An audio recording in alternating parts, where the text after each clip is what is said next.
Combien de temps ça prend avant de construire un jeu d'évasion? C'est une question qu'on se fait demander très régulièrement. Mais avant de commencer à construire la moindre chose, il faut planifier notre aventure.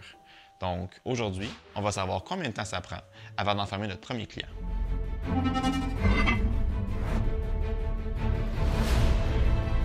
Donc, c'est sûr qu'on va commencer à faire nos jeux en faisant un plan. On va faire un dessin de tout ce qu'on peut trouver à l'intérieur. On doit déterminer l'espace nécessaire pour nos choses dans le jeu.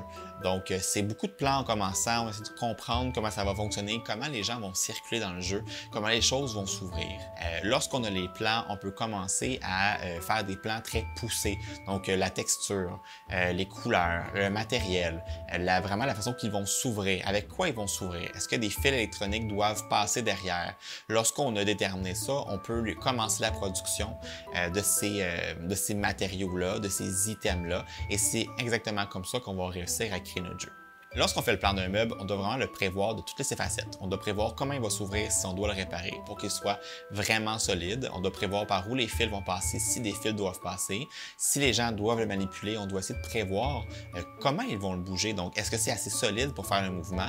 Quand on pense à un meuble ou à un item, on doit le prévoir en fonction d'être durable dans le temps. Les trames sonores sont vraiment importantes pour nous dans nos jeux.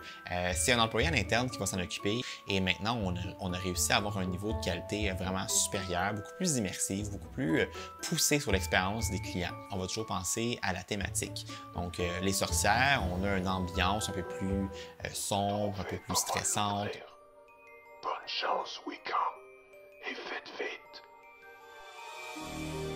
Qu'est-ce qu'on veut comme son? On veut des sons où on entend les sorcières murmurer, une mélodie qui va entraîner les gens dans un monde un peu plus magique. On crée plein d'énigmes, parfois il y en a certaines qui sont peut-être moins intéressantes. Entre le moment où on crée l'énigme et le moment où le jeu sort, il y a un bon délai. Quand on pense à Mandracore, il y a quand même eu 6 mois. Donc des fois, on a le doute de dire, est-ce que l'énigme est encore intéressante pour le joueur? Est-ce qu'elle est encore pertinente? C'est quelque chose qui nous stresse beaucoup, mais c'est sûr que lorsqu'on l'a conçu, on s'est dit, est-ce que c'est le fun à faire? C'est notre critère numéro 1, c'est est-ce que c'est une énigme qui crée du plaisir à faire. Si on ne sait pas comment réaliser une de nos idées, on va faire des recherches, on va trouver des personnes ressources qui vont nous diriger vers une piste de solution pour pouvoir réaliser nos idées.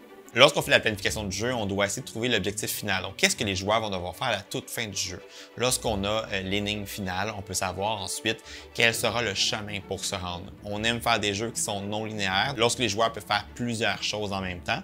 Donc, c'est sûr et certain que nous, on va créer une espèce de séquence qu'on dit.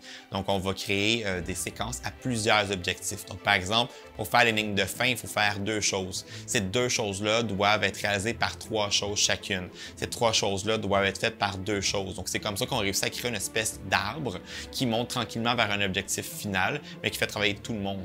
C'est sûr qu'on est un peu comme des gestionnaires de projet. Donc, nous, on va utiliser des outils en ligne qui vont nous permettre de bien planifier notre projet. Donc, c'est un bon système de communication qui nous permet, entre chaque personne responsable, de vraiment savoir qu'est-ce qu'il doit faire et à quel moment il doit le faire.